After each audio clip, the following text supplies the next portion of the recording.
Yo, what's going on, everyone? We are back with another WrestlePurist interview, this time hosted by myself, Montana of WrestlePurist. And today's interview, we have, for my money, one of the brightest talents on the independent scene today. But first things first, please like and subscribe. Our guest today he's not new to the game. He's like a 10-year veteran at this point, I believe. Yes, Um, sir. but the past couple years really hit a strong stride, regarded as one of the very best on the indies today. I'm of course talking about the man to my right, the bounty hunter, Bryan Keith. How you doing today, man? I'm good, man. Not bad at all. How are you, brother? Yeah, not too bad, not too bad. Appreciate you doing this, of course, on your own time here. You got this big show coming up on with Warrior this weekend, facing Mike Santana. Um, but yeah, this interview, I really want the audience to kind of learn more about who is Bryan Keith and why they should be keeping an eye on you, basically. But yeah, Mike Santana this weekend. He was originally scheduled to face Eddie Kingston. Um, but of course, Eddie Kingston, as many of our audience already know, he announced that he's taking a break from these indie dates, I guess. But you've got Mike Santana, another big match for you. Mike Santana, of course, recently made his comeback from injury. A lot of interest around him. Um, but yeah, how you feeling about it going into it this weekend? Man, I'm excited. Of course, a little bummed because I didn't get the Eddie Kingston match, but I do Mm, understand. Shit happens. People got to make sure that you're good enough to go as far as mentally and physically. So hmm big ups to him.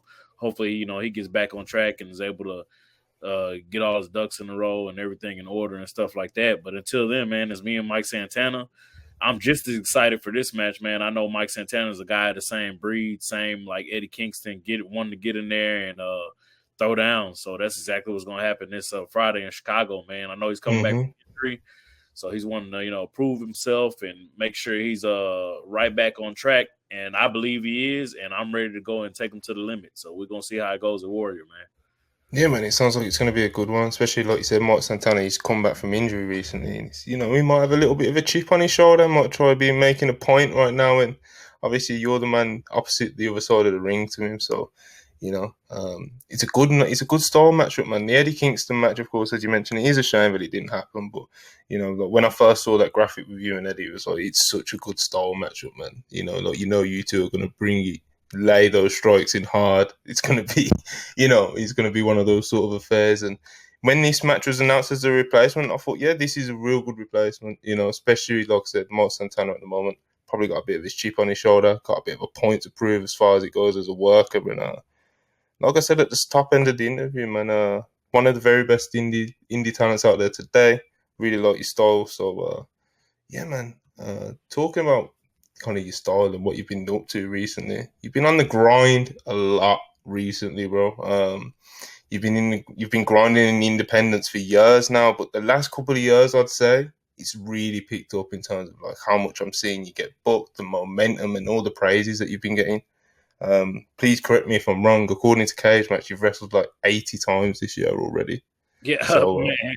I haven't even been keeping track, dog. I honestly just been like you said, just grinding, bro. Somebody hits me up for bookings, and if I'm available, dog, I'm doing them. So it is honestly probably more than 80 because a lot of the times I'll take some stuff up that's like in Texas. There's like some random lucha show or hmm something. Like last week, I wasn't supposed to be on the show. I ended up being in a fatal four way with one of the guys that was in there was Too Cold Scorpio and Barry Brown and the guy named Estrella Galactica. And that was like last minute. Literally, it was like day before booking. I ended up getting that.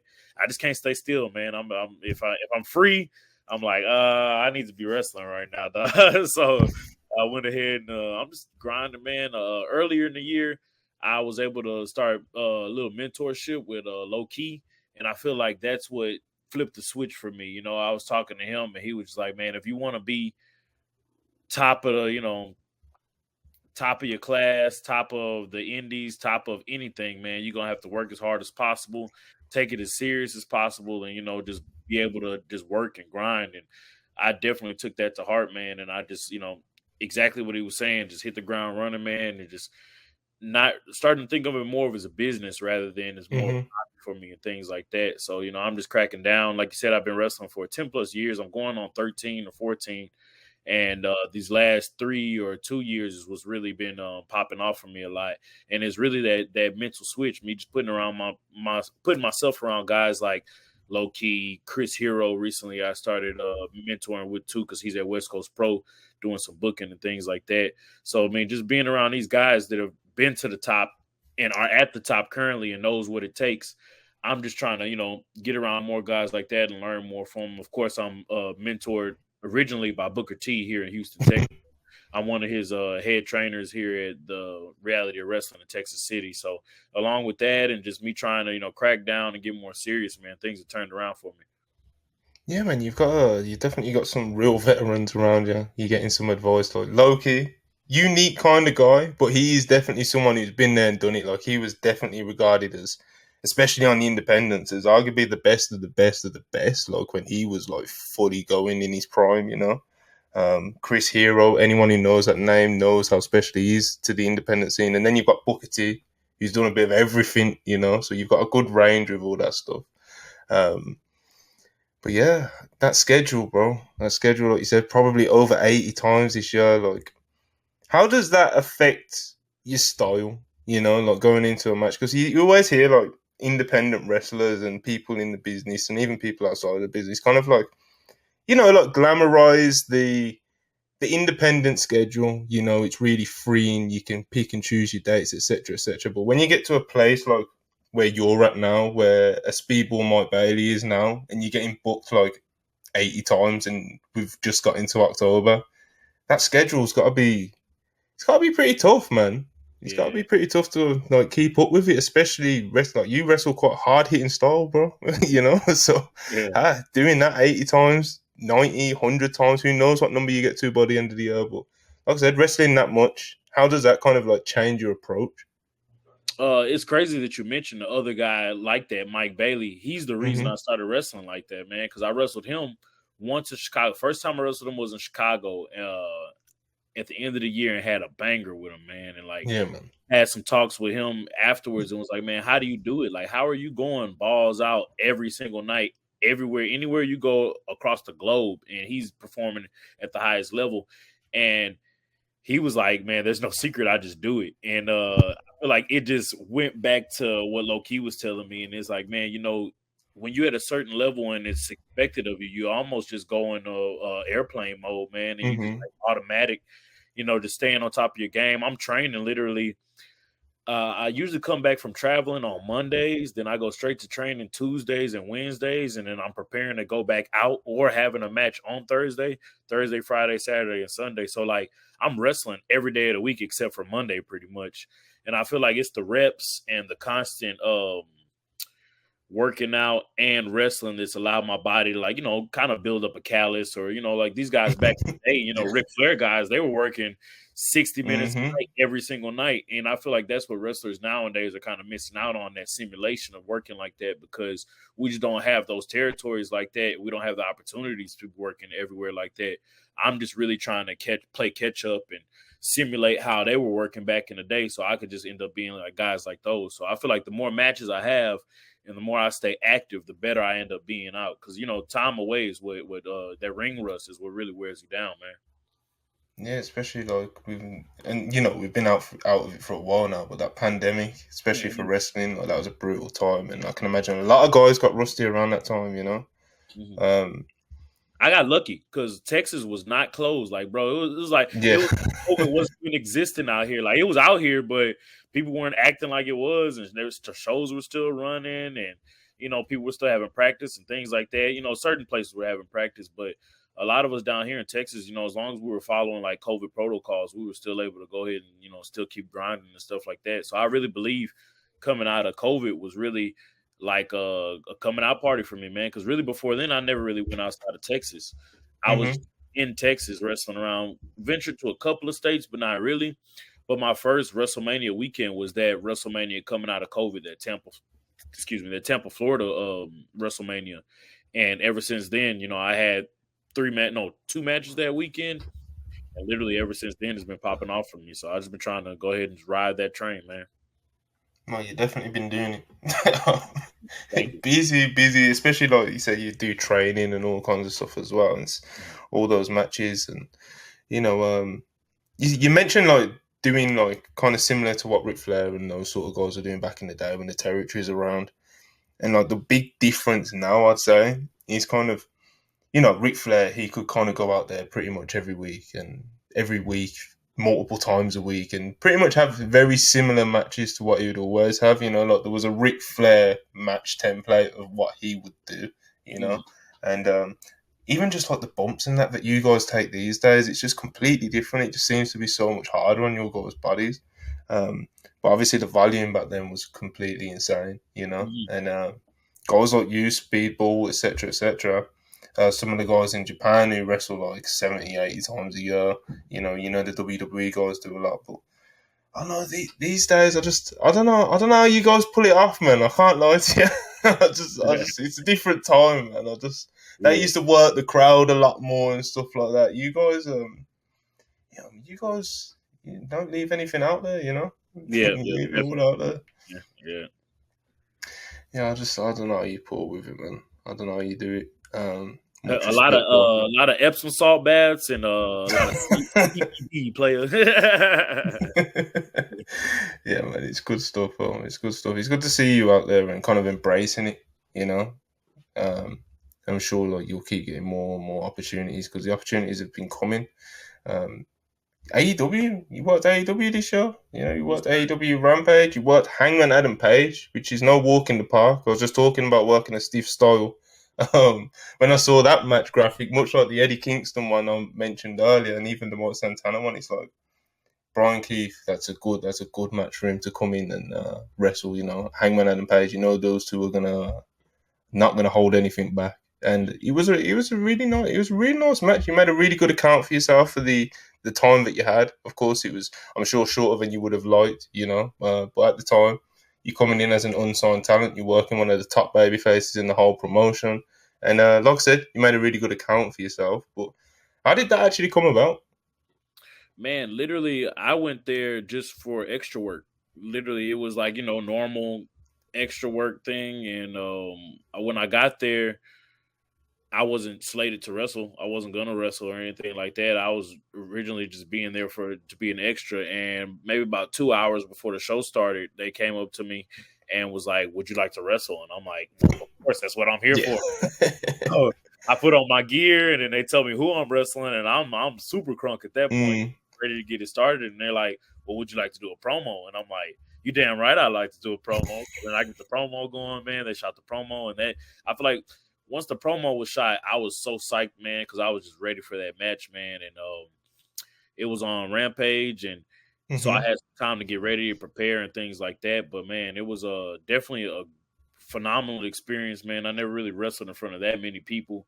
And it was also in Chicago, which is a place that's kind of like second hometown to me lately because I'm champion at Freelance Wrestling. And I've been champion there for like going on 2 years, man. So the support in Chicago is really real.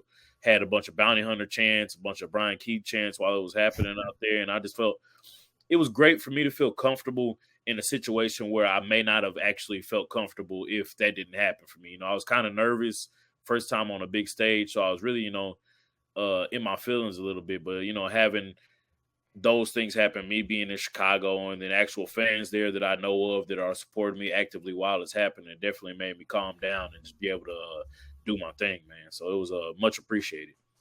Yeah, there's a lot of people really happy because he got announced on the Dynamite on the Wednesday, and of course I know the taping's on the same day and everything. But a lot of people are really happy to see it, man. Like Bryan Keith's finally getting that chance. People are going to love Bryan Keith, etc., etc. And like you said, you absolutely made the most of it with the time that you got in there. And one of the people you seemed to impress was Bryan Danielson, who unprompted brought you up the other day at the Wrestle Dream media scrum.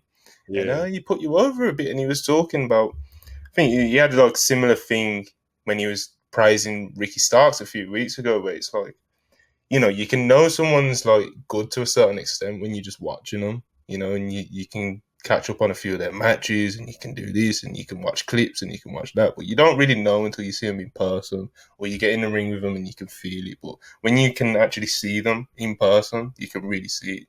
And he brought up you, and he was like, I watched some of Bryan Keith's stuff, etc., etc. But you know, when he got the chance to actually come in and prove himself, he's like, he absolutely did it. You know, you did your thing out there, man. And what's it like hearing literally like, I don't know about you, but for me, that's genuinely like arguably the greatest wrestler to ever step foot in a wrestling ring. Same, Praise you unprompted. literally same for me. When like I think Bryan Danielson was the reason I got into Japanese wrestling in the first place, Mm-hmm. period, because I saw a match and whenever I was in high school of him versus Jushin Liger. I didn't even know who Jushin Liger was, bro. I was like, who's Bryan Danielson wrestling this Power Ranger dude, bro? And I did my research and was like, oh, that's Jushin Liger, and started going down this rabbit hole and just Mm-hmm. he's the reason that I am the wrestler I am today, man. And a lot of draw a lot of heavy influence from him. A lot of even, not even just in the wrestling world, and as far as his lifestyle and how he carries himself and him just being a stand-up dude, he's definitely a role model, man, in my life and to other people too. So, honestly, for the first time I ever cried at professional wrestling as a grown man was when Bryan Danielson retired, man. It hit me hard because I was like, man, here's this dude is my hero. And I know how much wrestling means to him. So to see him retire and, not be able to fulfill what he thought was going to be, the end of his career, it just killed me at the time, bro. But, a lot of the times, and it's funny because different times in my career, I've crossed paths with Bryan Danielson, but never really like spoke with him how much he meant to me or anything like that. And it was just wild because, he actually at the AEW taping that I was at, he expressed to me what he said during the media thing. But I took it as I knew he's an honest dude, so I didn't think he was lying or nothing like that. But I thought he was just trying to make me feel welcome in the environment I was in, letting me know like, hey, I know who you are. It's okay to be you, type thing. But for him to go and say it in a media scrum that has nothing to do with me after they're having one of their biggest events, tribute to Antonio Inoki, I ain't got nothing to do with none of that. And, here he is dropping my name in the midst of that and, just making people know that, hey, he knows who I am. AEW knows who I am, and they think really well of me. So I really appreciate that, man. But like you said, Bryan Danielson is the greatest wrestler of our time. And for him to say that for me is phenomenal, man. I just can't wait till I could get in there with the American Dragon, man. Hopefully Yeah, I that'll can be. squeeze one in there with him before he gets out of here. Hopefully, like whether it's before he finishes full time or even if it's while he's, taking some part time bookings and he wants to do some, he wants to do Hopefully, some man. different bookings and stuff like that. Brian, you never know what you're gonna get with Bryan Danielson. He can, Uh-huh. he He's a can be a bit, wrestler, man. yeah, man. Nobody's gonna hold him down. If he wants to do it, he's gonna do it, man. 100%, 100%. But yeah, legends praise, and of course we've mentioned Booker T. Of course, you've had like pretty closely tied to Booker T throughout your career. Of course, you kind of came up under him. I was listening to one of your interviews, and you had this cool story about how you first met Booker T. And you and your friend, like at like age 14, Yeah. 15, was drove to this PWA show, which I think is like his old promotion that he used to Uh-huh. do. Yep. And when you got there, you got to the show, you watched the show and everything, but your car broke down. And who was the person who offered to help you? It was Booker Yep. T. Yep. Booker T. And you told him one day you'll wrestle for him. And you did. You Yep. wrestled for him quite a lot. Yep. In He, that exact same building where I told him that I won my first championship for him in a steel cage match, man. It's that's crazy. crazy, man. Yeah, it's crazy. But yeah, you wrestled for him a lot. Held titles for him for over a year. You do training and stuff with him now. And he's been very public praising you, man. Like you're definitely like one of his star pupils in terms of like public acknowledgement sense. When no, around the time of the AEW match, he was like doing tweets like sign Bryan Keith, sign Bryan Keith. You know, but What's that been like? I'm not sure if you've got kind of numb to it yet because it's been so long you've been working with him. But like, it's Booker T, man. I assume having him as a mentor, him being so public with his praise of you, that's still got to be like, a pretty big deal, man. Yeah, man. It's huge for me, man. Really, because whenever I was young here in Houston, Texas, I wasn't really going out to I was going like WWE shows and things like that, but I never really went to independent wrestling shows. And my first experience going to an independent wrestling show was going to Booker T's show. So I was able to see him closely and see other guys like was it the Dudley Boys and Mm. Umaga used to come out there a lot too. CM Punk even came out there a couple of times.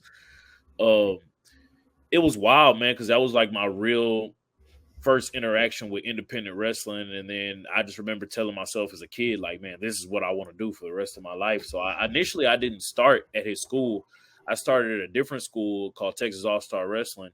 And I wrestled there for like 4 years. And then a guy that is like Booker T's right-hand man, Kevin Bernhardt, he was doing some scouting for a cruiserweight division that they were going to do, but it never fell through. So we just stuck around. It was me, my homie that I drove the van with, Javier Vega, and the guy Gino Medina that was signed by MLW a year or two ago. He was also a guy that we got scooped up by Booker T, and we just stayed there ever since. And really, man, it's crazy because, at first it was just like, student-teacher relationship. But now, man, it's like family. Literally being there, like family, being with Booker T is like, he's like a really cool uncle of mine, man. It's like he's going to keep it real regardless. And he don't sugarcoat nothing for nobody, which is great. This is what I want to be there for. I need his expertise. And, a lot of people sometimes just shy away from that because they don't want to be told things. But I'm like, bro, that's what we pay for. That's what you pay for, is that expert tutelage, that knowledge.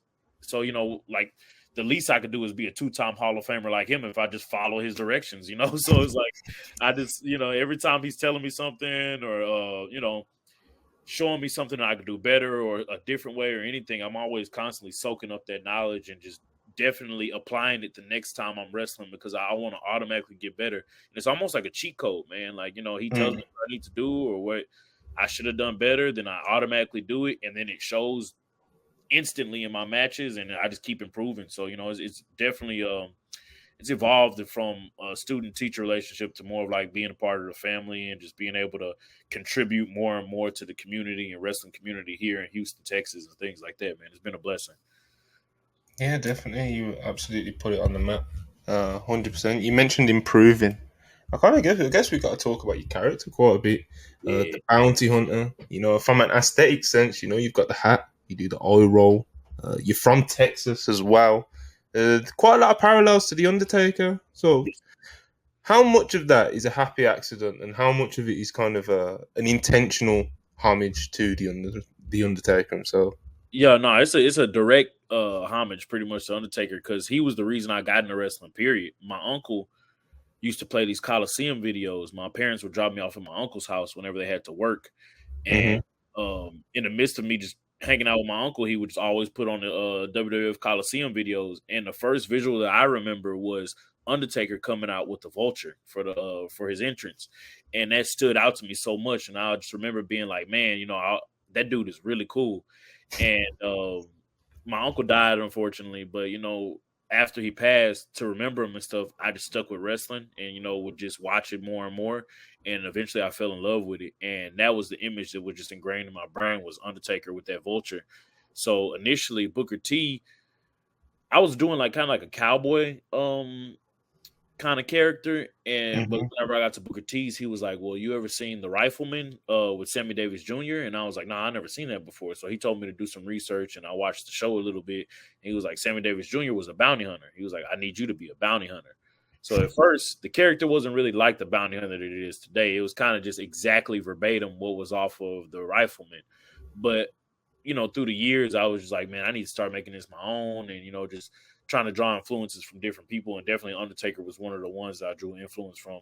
Another was Shinya Hashimoto. He's got the high-waisted pants and stuff like that. So everybody's always like, why the hell are your pants so high? But I'm like, you must never seen Shinya Hashimoto or Abdullah the Butcher. Like, but their pants were like way up there, dog. And like, those are just guys that are characters that I remember watching and just, being fully drawn into these guys. Abdullah the Butcher is a character within itself that's like so, gravitating as far as attention and things like that. And then Shinya Hashimoto is just a hell of a performer as far as like showing fighting spirit and the fire to just keep going in a fight and things like that. So I just took these things from these guys and just kind of meshed them together, mixing it with the Houston culture, like the screw culture of Houston. And also, like, I'm a big fan of metal music and hardcore music. So I was mixing a lot of those influences. I'm a big fan of like the Dark Souls series and like Bloodborne series of video games. So I just take like those dark, sinister things and kind of just mix it together with a bunch of the different things, Japanese influence, Houston influence, all that, man. It gets the bounty hunter that it is today, man. Yeah, man. Like you just said, there's a lot going on in there, but you've somehow managed to find the right balance with this character, with the bounty hunter as well, to incorporate all those things. And it's, like we said many times throughout this interview, the past couple of years or so, especially, business is good. Something's working. Booker Yeah. T's advice is obviously working. Loki, hero, um, Loki mentoring. How did that come about? Man, I worked him in a match in Dallas, a place called Mm, VIP Wrestling. I had a match with him, and we kind of just hit it off from there, man. As far as like, because he knows that I expressed to him when I met him how much of an influence he was to me, and how much mm, my style is influenced by him. And I'd hope that he appreciated that, and I feel like he did. And then we just kind of kept contact with each other. Also, a guy that's like a close training partner of mine, Ninja Mac. He wrestles in Pro Wrestling Noah. He was at the same time he was being aligned with Low Key as well, and was doing some mentoring with him. And actually, we went out to Florida to just go out there and meet with him, train with him, and just sit under the learning tree with him a lot. So I feel like in the midst of working with him and then that trip to Florida, we just kind of built a relationship to where it was like, okay, well, you're a guy that I respect. You've been at the top of the game every single place that you've been to, and I want that for my life. So if I want that, then I want to know what it takes for that. And he was more than willing to help me out and just show me the way. So big ups to Low Key, man. I definitely appreciate him. Same for Booker T, same for Chris Hero, same for everybody, man. A lot of guys, Alex Shelley, Chris Sabin, guys that I grew up watching that see me now as a wrestler and they're like, oh man, I really enjoy what you're doing. And I'm like, bro, you don't understand. You enjoy what I'm doing because I enjoyed what you were doing, And Bryan Danielson is another guy on that list, man. A lot of these guys, Homicide, of course, any Japanese talent that I ever come You got across. the chance to wrestle Homicide, didn't you? I did, man, in Circle Six, and that was a dream opportunity, man. I took the cop killer, landed right on my dome, bro. But it was sick, man. It was a hell of an opportunity, man. I get to wrestle Masato Tanaka coming up recently in October 13th, Oh so shit! that's gonna be wild, man. He's another guy that's like top top 10, top 20, because there's a lot of guys that I draw influence from, but he's definitely high up there on the list. Masato Tanaka. I saw Masaki Mochizuki is coming to the U.S. Recently too, so that's another guy that I draw heavy influence from, and I'd like to tear it up with him too. But man, I'm blessed, man, because a lot of the guys that I grew up watching or that I draw heavy influence from, definitely like I'm blessed enough to where they want to work with me, and I'm able to learn close from them. So it's been great. Yeah, man, you draw. It seems like you do draw a lot of influence from all kinds of different places. You just said, it'd be hard to even think of the top 10 or 20 because you've mentioned Hashimoto, you've mentioned territory wrestlers, you've mentioned like the ROH crop, like the golden crop of that era. You've mentioned more recent wrestlers. Um, is there anything else that you take inspiration from, or any other areas of wrestling, or any? Is there any other kind of like standout wrestlers who you really kind of look towards? Man, Jonathan Gresham's one of them. He's a guy Mm, that wrestled at Booker T's. He was one of the reasons I wanted to even be a wrestler even more, because when I went to PWA, he was doing a character called Hero Tiger before he was Jonathan Gresham. And I just remember seeing him like, man, who the hell is this guy in the mask going super hard right now? He was taking off the mask and becoming just Gresham and wrestling more and more. He's the guy that we see today. And, he's another guy that I look to, draw heavy influence from. Um, Man, past and present. There's literally in every style of wrestling, there's somebody that I like is my favorite and I draw heavy influence from. Like as far as lucha goes, I love Negro Casas and Negro Navarro and Ultimo Guerrero. If we're talking about like UK side of wrestling, like Catch as Catch Can or World of Sport type wrestling, I really liked. Of course, everybody was watching Johnny Saint and stuff like that, and Rollerball Rocco, and I'm trying to think of like just some other guys I like. When Hero was over there in the UK, I was watching that a lot too because he was going over there doing his thing. And mm. man, not of course Nigel McGuinness. I can't not mention him. He's a Oh, hell of of a course. dude. That guy. He's the man. Man, what was crazy? WrestleMania weekend, this past WrestleMania weekend, I met him and he did a magic Oh trick. shit. Did a magic trick in front of me, blew my mind. So I was like, bro, how you go from blowing my mind as a wrestler to blowing my mind as a magician now, man? And it shows how much of a hard worker he is, man. Any avenue that he decides to freaking put his work into is definitely, he's gonna be the best at. So it's crazy, man. But a lot of these guys, I'd like to say, man, I'm a true student of the game, man. Like there's endless lists, playlists on my phone, my computer, Google Drives, just full of just like wrestling matches, man, wrestling documentaries, wrestling training videos, all this stuff, man. And like I literally don't do nothing else but just watch wrestling, man. I may watch like The Mandalorian every once in a while, and like my dad's got me hip to like these cowboy films. So like, a lot of cowboy films, the Dollars trilogy and all that, I got hipped onto because of my dad. He's a huge Western fan, Western movie fan, spaghetti Western specifically. But I draw heavy influence from those movies too. And like, so, it's just I just constantly try to look for different ways to better my character, better my wrestling, and just educate myself. So Yeah, you say you're a student of the game, and that really does come across in like the short time we've been able to speak. You've mentioned like countless different references. I just listed some of the ones that you from the territories to like 90s New Japan to more modern times, etc., and even movies, like you just said. It really comes across, man. And even like I said, even with your wrestling, your style in ring is kind of like a hybrid, you kind of a bit of puro in there, hard hitting, but also kind of like a rugged brawler type feel. We need to see you in Japan, man. Yeah. We need to get you in Japan. You've been around in this game. You've wrestled pretty much everywhere you can these days in America. Yeah, you even wrestled in WWE. Actually, we'll get to that in a sec. Right now you're a big part of DPW, West Coast Pro. You're champions in other indie promotions as well. We need you in Japan. Got to BOLA. Yeah, absolutely. I want to get to that as well. We need you in Japan, bro. Is that something that you're? How does that even come about? Like, do you know a wrestler in Japan, and then you try and ask them to put a good word in for you, or do you just keep grinding, hoping that a Rocky Romero or someone hits you up one day? Like, yeah, that's the avenue I'm taking because really, man, I don't like asking people for anything. Like even if they tell me like, "Hey, bro, is there anything I could do for you? Please let me know." I'm still like, I'm not sure, just because I never want to be that dude that's like, "Hey, homeboy asked me to be here. Look at him now," type stuff. Like I'd like to be able to grind and get to places on my own merit and things like that. But so far I've wrestled a lot of Japanese talents: Shun Skywalker, SB Kento, Ben K. And I'm just hoping that these guys in Japan are actually seeing these matches and seeing like, okay, well, he's able to work with our talent. Maybe let's get him over here and see what he could do. So, I'm in the midst of right now trying to get over there. We'll see what happens. I won't spoil anything or things like that, but hopefully soon, very soon. I'm thinking more like next year coming up, I'll be making my way to Japan and even the UK, man. I'm trying to get to the UK as well. I wrestled for Progress on the Defy Progress show. So I'm itching there. I'm getting close, man. So hopefully I get over there to the UK, but definitely Japan is up there on my list, man. I draw heavy influence from Japanese wrestling. So if I want to stake that claim as a guy that wrestles a puro style, I got to go over there and learn legitimately. So yeah, man, we need Bryan Keith International, bro. Yes, we sir. need it.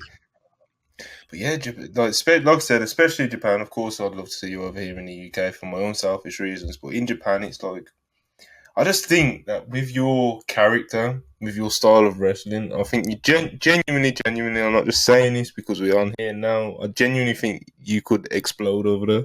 I think they'll just take to you, man. So, thank you, man. I draw influence too from guys like Stan Hansen and Terry Funk, and they're both from Texas, man. And that's that style that I want to bring over there. I want to almost just be that wild ass guy, Jin, that's just unpredictable. You see Stan Hansen coming out just swinging the bull rope and everybody just running around, bro. That's what I want to be, man. Just that deranged bounty hunter. I can see it, man. But we touched on it. You have wrestled in WWE on 205 Live. Yes, That's sir. TJP, 2018, I believe. Interesting. Yeah. It was really interesting, really. Interesting time with WWE with bringing in talents from all over the place and stuff as well. So I'm quite interested, even though it was a long time ago now. How did that happen? Again, man, it was one of those times where I just got an email. It's like, hey, WWE's in town. Would you like to come and be an extra? And, of course, I'm going to say yes. Got the opportunity to be an extra there. And at first, I wasn't slated to do anything. I was just there as an extra. And they were looking for somebody to go against TJP to do this segment. And one of the guys who was there was already in the Cruiserweight Classic, so they couldn't really use him to go against TJP because they didn't want TJP to just, demolish this guy who was just in the tournament with him. So I saw that kind of happening maybe like 20, 30 feet away from me. Like I saw them saying yeah, but no to him. And I just like raised my hand and ran over there and was like, well, if you need somebody, I could do it, bro. And, they were like, well, yeah, let's go with it. And spoke with TJP a little bit, and the guy helping us put the match together was Arn Anderson as well. So man, that was, bro, it was literally a fever dream, bro. I was like, man, I'm speaking with Arn Anderson right now about having a match with TJP on WWE television. Wild, Crazy. wild times, but it was great. I enjoyed it so much because it's never really been done. Who's shooting a promo and beating up a guy at the same time and then makes him tap out? Like a lot of people are like, oh man, he did you dirty. But I'm like, bro, wrestling is a story. Wrestling is about the journey. And if that was a small part of my journey, then that means another part of my journey, I can get back at TJP for that moment. It just does nothing but create moments, create stories. And like, man, that was a special time for me, a special moment. And TJP actually expressed to me how much of it was a special time for him because he enjoyed the segment. He enjoyed, working with me. I try to be an easy guy as far as putting things together and just not trying to be difficult, and I just listened, saw what they required of me and made sure that I did that above and beyond. And that's, pretty much my MO every single time, man. I'm trying to figure out what's my job and how can I do that plus extra so that, people can be definitely satisfied with the product. And I feel like a lot of people were satisfied with the product. I definitely was satisfied. I had a time of my life, man. Yeah, man. It sounds like a really, really cool experience, especially when you throw in that little Arn Anderson detail into it as well. Like that's like the cherry on top, Yeah. Of course, on the surface, it's great. You're getting a chance in WWE. It wasn't supposed to happen at first, and you jumped on the opportunity and you got it, and then you talk in the match with Arn Anderson. That's just it tops it all off. And it's crazy because that time whenever I was doing that work, I saw Bryan Danielson backstage. Oh shit! Yeah, like you said, cross paths a few times with him. That was my second time meeting him. The first time I met him was whenever Ring of Honor came to Houston, Texas. The only time I came to Houston, Texas back in the day, and it was the match where it was the show where Davey Richards went against Kenta for the GHC title. I feel like on that card, but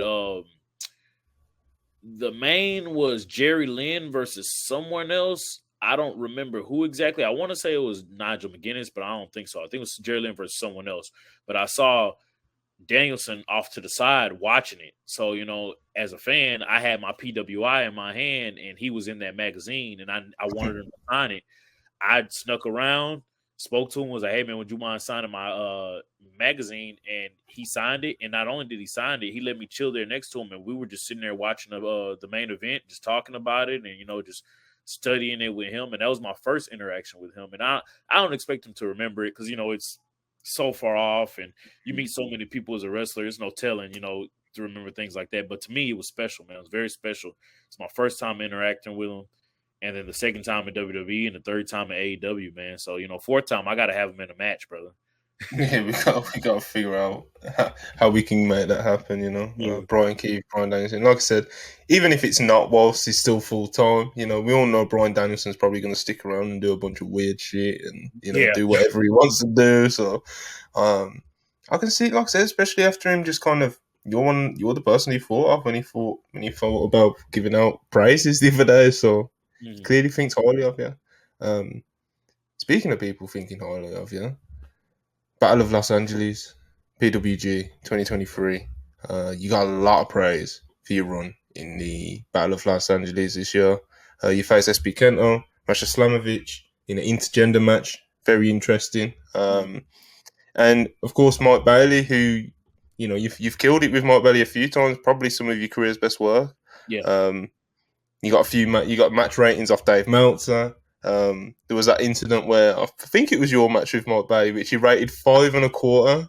It was a slight typo. We meant to rate 4.25, but for 24 hours or so, you broke the scale. It was no Texas backsies, bro. He can't take it back.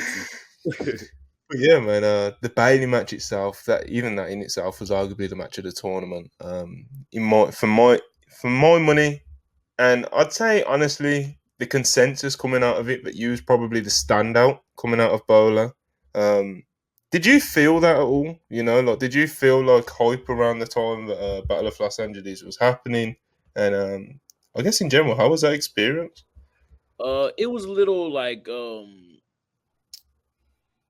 bittersweet because I was Hmm. replacing Leo Rush, and Yeah, I hate to see a fellow homie be hurt and not be yeah, able to of course. fulfill something they had going on. So shout out to Leo Rush for just being able to recover and be back on the horse again, from being injured and stuff like that. But at the time, man, it was kind of wild because I just feel like it was so left field. I got the email to be for PWG, and man, I never check my emails ever, dog. I got home from wrestling practice maybe like 12 o'clock, 1 o'clock at night, and I was just chilling watching some wrestling on the couch. I roll through my emails and I see PWG booking, and I'm like, what the hell? I'm thinking it's a troll. Like, man, somebody's trying to troll me right now. And I open the email, and Mhm. it was real, and we got everything squared away as far as me being there for the travel and the booking and stuff like that. And leading up to it, it was so surreal, man, because I'm a PWG kid. All the guys that I mentioned right now are guys who Yeah. wrestled at PWG and did their thing and went off to do better things. And it was really surreal for me to be just walking this path and doing the exact same thing these guys have done. And PWG is legendary, bro. So just to Hmm. be a part of it, just to be a part of BOLA itself is legendary. And to make it to the semifinals, man, like first time being in a tournament, not too many people really know about me. I'm a replacement. I was trusted enough to go as far as I did with the semifinals, and then to deliver against Mike Bailey, man, it was as it was happening, the hype was unreal for me. So I didn't really get like the magnitude of it all, man. But whenever it was all said and done, and just seeing the receptions from everybody, and like you said, Dave Meltzer giving the rating, and then everybody being like, "Hey, I feel like the standout of this weekend was Bryan Keith." Like it was surreal, man. I couldn't believe it. It was honestly unbelievable, and I can't wait to go back to PWG. Hopefully, that's for sure. I won't put that out there in the world, but you know, it was definitely a moment in my career I'll never forget. I still got the ticket stub in my wallet still to this day from BOLA, so I'll keep it there for forever, man. Yeah, you've had a hell of a year, man. Especially like that BOLA tournament at the start of the year. Yeah, it's been really picking up for you, I man. just wrestled in Mall of America. That was wild for first wrestling. I can imagine. Yeah. That was wild, man. It was a crazy experience because WCW is the only building that's ever ran in there other than First Wrestling. So Mm. that was another legendary thing. And then this weekend, I'm wrestling in the Rose Bowl for PCW Ultra. We're doing something in the Rose Bowl. So I'm constantly just trying to do better, be better. And I appreciate the guys I've just been working with, this putting me in these opportunities to just knock it out the park and, setting it up for me. And thank God that I'm able to go in there and knock it out the park. So. Yeah, it's really cool to see, man. But yeah, in your Battle of Los Angeles run, you faced Masha Slamovich intergender match. Mm. Interesting. Yeah. What was your reaction when you first got offered that match, or knew you was getting booked for that match, and in general, how, especially with your style, I'm sure you don't want to just Yeah. Yeah.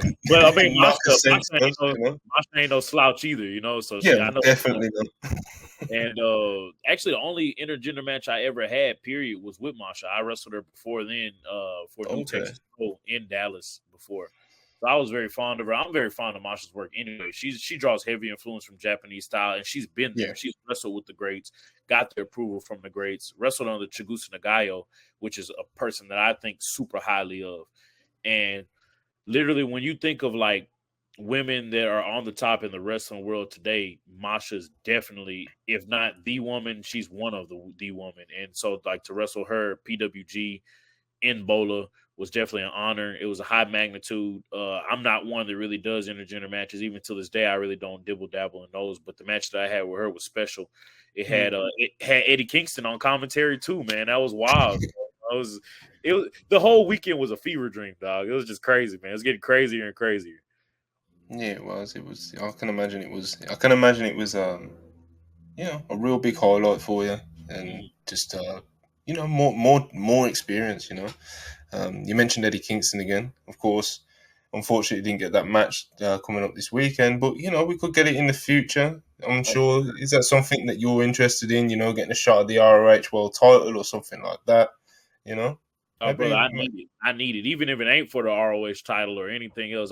When the match got announced, my soul was just like happy, man, because I was like, man, it's finally happening. But it is what it is. I don't feel no ill will of it not happening because I do understand that we're at the end of the day we're people. We are performers, but we are people. And when you got things going on and you just realize like, hey, there's a bunch on my plate. I need to take a step back. You got to listen to yourself, and nobody knows you more than yourself. So I, respect to Eddie Kingston for realizing that and being like, hey, man, if I want to give it my all, I want to honestly give it my all in all his avenues that he's doing. So respect to Eddie Kingston again. And, it may not have happened at Warrior. It may happen later on at Warrior. Wherever it happens, it's going to be an honor. And I'm definitely looking forward to it, man. I got to get in there with him.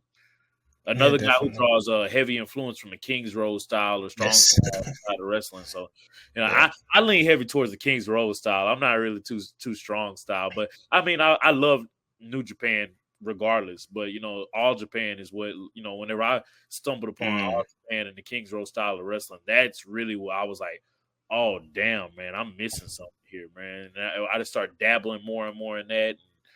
The lore that is with All Japan Kings Road style is crazy, man. But still to this day, that's all I'm watching. You might catch me just late at night, hazy eyed, watching some Stan Hansen or some freaking Toshiaki Kawada, anything, some Dr. Death, all that. All those guys are my favorites. So definitely student. Notice New Japan Kings Road does tend to have that effect on people. It's like people watch it and you're like, oh shit, there's another level to this to this wrestling thing that we all enjoy, and people just become enthralled by it, and it sounds like you're another student of that. But yeah, as we wind down here, I kind of just want to ask you. Obviously we've got the Mike Santana match at Warrior this weekend. You do a lot for DPW, West Coast Pro, All Texas. You do your thing, man. But long term, we've already spoke about Japan. We know you want to go out there. Hopefully hopefully you do get out there over the next 12 months or so. But look, what's the long term goal? You've worked in AEW. And the question that every indie wrestler, I guess, gets asked is, AEW, WWE, which would you prefer to sign for? Or are you one of those guys that would genuinely rather just go over and sign with New Japan or something? Man, honestly, at this point, I just want to be somewhere where I'm wanted. I feel the love on the indies, so it's fulfilling for me. It's not like I'm out here I'm not out here trying to chase a contract or be like, oh man, I'm not satisfied until I get signed. Like, I feel the love from the fans. I feel the love from the companies that I work with. So I'm definitely fulfilled as far as constantly working and being able to be creative and do my own thing as far as merchandising and advertising, putting myself out there and stuff like that. I'm having so much fun being an independent wrestler. But would I mind being signed? I'd love to be signed. I'd love to be able to work with the guys who are signed with these companies, to be able to learn from guys like if it's WWE, be able to learn from guys like Shinsuke Nakamura closely, or if it's AEW, be able to learn from guys like Bryan Danielson closely, or if it's Japan or Noah or New Japan, just be able to learn from the OGs over there that know the style, the old school style. I'd love to learn closely from Yuji Nagata, bro. If I could go to New Japan and study under Yuji Nagata, straight Blue Justice, bro, like that would be sick, dog. But that's what I'm chasing, is like to learn from these guys that I was watching and they just lit something up in me that made me want to be a professional wrestler. And I feel like if I could learn that from those guys, I could almost become timeless like those guys. Because like guys like Yuji Nagata, Minoru Suzuki, Takashi Sagura, and Pro Wrestling Noah, these guys are timeless, man. They've been working for forever, been grinding for forever. And that's the career that I wish for myself. I want to be that old guy, 50, 60 years old. And not like old is like a bad term, but to me, for them, it's like the more they age, the better they get. And I want to be like that. I want to be 50-something, pushing 60, still putting out bangers, still at the top of my career, still at the top of the wrestling world. Wrestling is my thing, man. It's what God put in my heart. It's the first thing I think about when I wake up, the last thing I think about when I go to sleep. And I like to think that, he put it in my heart for a reason. So I'm going to work as hard as I can and do the best I can until I can't no more. Very beautifully put, I have to say. Just to get the really generic question in, you mentioned that obviously depending on what company, if or when you get signed to, it varies on what talent you would like to work with. But, if you had to make like a little list of wrestlers that are signed that you really would love to get in there, who are the first names that come to mind? Definitely Bryan Danielson, top of the list. Got to get in Mm-hmm. from him because I got to learn as much as I can from him. Okada, like big match Okada. Come on, big match Okada. Yeah. Against Bryan Keith, I got to, man. So him, Shinsuke Nakamura. Um, I want to put Gresham out there because I worked Gresham when I was younger. I was younger talent. Wasn't even doing the bounty hunter gimmick. Wasn't even doing the cowboy gimmick. It was just me straight black tights, young boy Bryan Keith. So we got to get bounty hunter versus Gresham out there, and there's so many people, man. So many freaking people. Trying to think, man. Just like off the top of my head is Nakajima. I know he just left Noah, but he's still out there. So I'd like to wrestle Nakajima. I'm about to Might wrestle. be more realistic than you think. Yeah, bro. Honestly, I thought me wrestling Masato Tanaka was unrealistic, and it's Mm. happening. So, so it's ridiculous, man. There's no telling what I get myself into. But man, like I draw so much influence from a lot of guys, and a lot of the guys that I draw influence from, I just want to be able to wrestle closely. And another guy that's older is Kaeda. I don't know if you know him. I'm sure you do. Mm. Hispanic talent, mass guy. He's taught who's who as far as the Yave style of lucha libre and things like that. I'd like to get in there with him before he decides to hang it up. Negro Navarro, I know he's still wrestling, so I'd like to mix it up with him before he hangs it up too. Minoru Suzuki, of course, got to get in there with the king of pro wrestling. At first, actually, it was Jushin Liger, but he retired. So, I mean, who knows? You never know. Can we get Liger to come out of retire to go against Bounty Hunter Keith? Let's do it. Yeah, man, it sounds good. Of course, we should be supporting from afar, of course, as I have been quietly. You've been having a great year. Hopefully, we can keep it up. Wrestling an insane amount. Your body seems to be holding up well. Those Epsom salt baths seem to be working, Perfect. and yeah, man, your momentum's just going from strength to strength to strength. A lot of people may have been introduced to you through that AEW booking, and like I said, with the time that you had in the video package, you got a nice promo. You got in there, you got to do your thing with Hangman Adam Page, and hopefully open the door for people to check out more of your stuff, and maybe they'll be tuning into this Mark Santana match this weekend. I'm sure it's going to be great. Appreciate you, of course, for giving us the time to do this interview. And I guess I have to ask, is there anything that you would want to plug before we get out of here? Like you said, this weekend I got Warrior Wrestling on Friday against Mike Santana. Saturday I'll be at PCW Ultra in the Rose Bowl. And then Sunday I got Timothy Thatcher at New Texas Pro back here at home in Houston, Texas. So that's what I got going on this weekend. As far as my socials, where people can follow me and just continue to keep up with me, is Bryan Keith, Bryan with a Y, and on Facebook. And on Twitter and Instagram is Bounty Keith, Bounty like the toilet paper, Keith. So keep following me, keep supporting. I appreciate the love. I'm dropping new merch soon.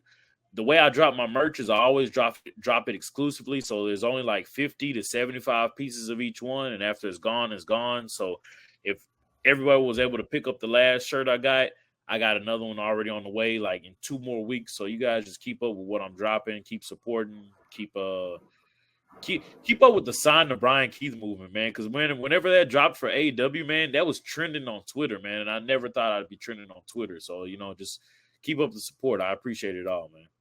Yeah, man. Keep up the support, of course. Everybody, thanks for watching. Please like and subscribe. One more time, Bryan Keith. Massively appreciate you for your time today. And just wishing the best for you. But we will be back next time. Hope everyone enjoyed it. And from myself, Bryan Keith, we'll see you another time. Peace.